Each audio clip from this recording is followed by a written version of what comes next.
It is March 8th, 2023, Wednesday afternoon, about 4:15.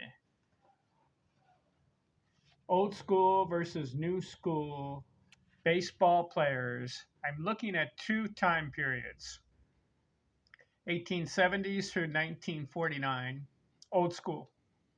1950 through the present, 2022, new school. Who performed better?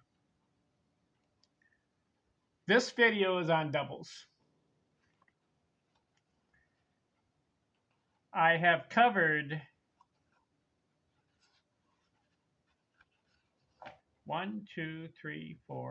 6 categories. Batting average, old school wins. Check out the video. Most hits, old school wins. Runs scored, old school wins. Runs batted in, new school wins. Home runs, new school wins. Triples, old school wins. The score is 4-2, old school. What do I mean by winning? You take a certain year, who leads the league in batting average, hits, runs scored, and you do a decade, 10 years, and you average out the decade. What was the cumulative average of the decade for the certain category? So I've done that in all these 6 categories I've covered, and old school is winning 4-2. I'm on doubles now. Follow along with me. Let's do the old school, see how they average in the decade. 1870s, the average was 16 doubles. Who had the high? Jim O'Rourke, 21. 1880s, 10-year period, the average was 34 doubles. Who had the most? Dan Brothers, 41. 1890s, the average, 43. It goes up. Who had the most? Ed Delante had 55 doubles one year. 1900s, the average, 43 doubles. Who had the high? Nap Lajoie, 48. 1910s, the average, 42 doubles. Who had the high? Tris Speaker, 53. 1920s, the average, 50. That's the highest of all the decades, the 1920s. Who had the most doubles?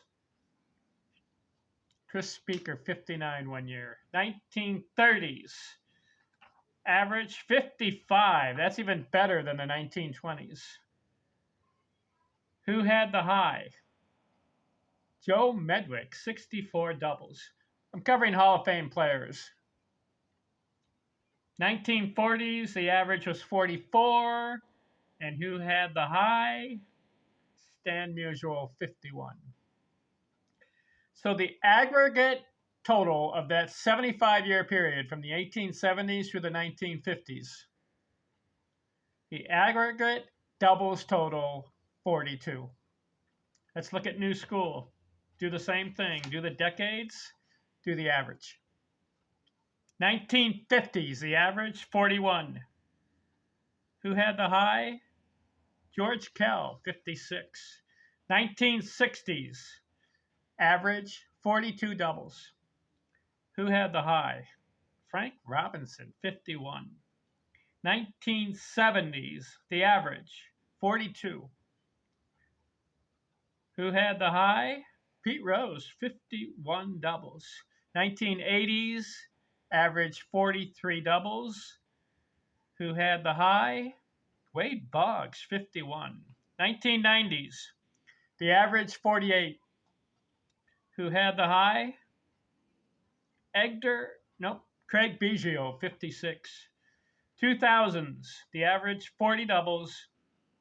And the high was David Ortiz, 52 doubles. 2010s, the average 41. And the high, David Ortiz, 48. I'm covering Hall of Fame players. So what's the aggregate doubles for new school for 75-year period from 1950 to 2020? 41. What did I say the old school was? 42. Who wins? Just barely. Old school. And the score is 5-2. Old school, as far as outperforming new school baseball player era. Agree or disagree? I just proved it with the stats. And this book researched it. I wrote it. I'll recap. 1870s, 16.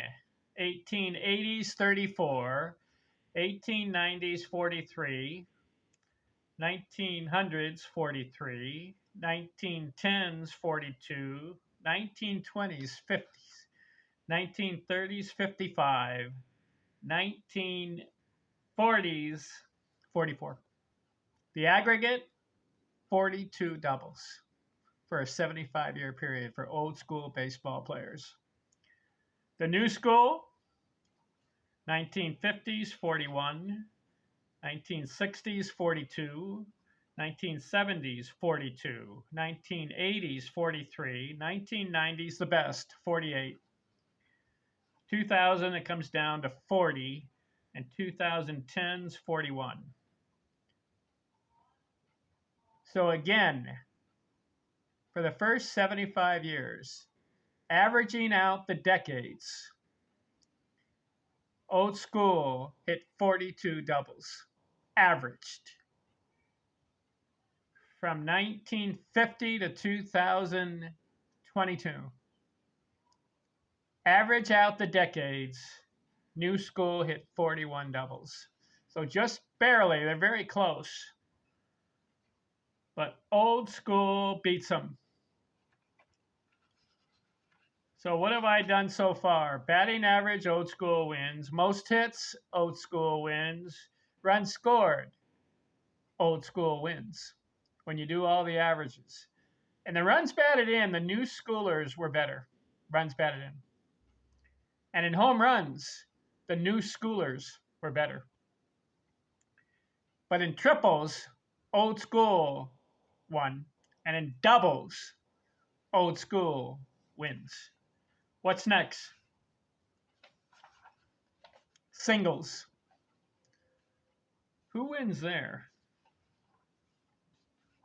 Who averaged the most singles? Then I'm going to get into slugging, on base, total bases, base on balls, stolen bases. And those will be 1, 2, 3, 4, 5, 6, 7, 8, 9, 10, 11, 12. 13 categories I'm covering in offense. So far, the score, 5-2, old school. We'll get into singles next. Thanks for watching. I'm out.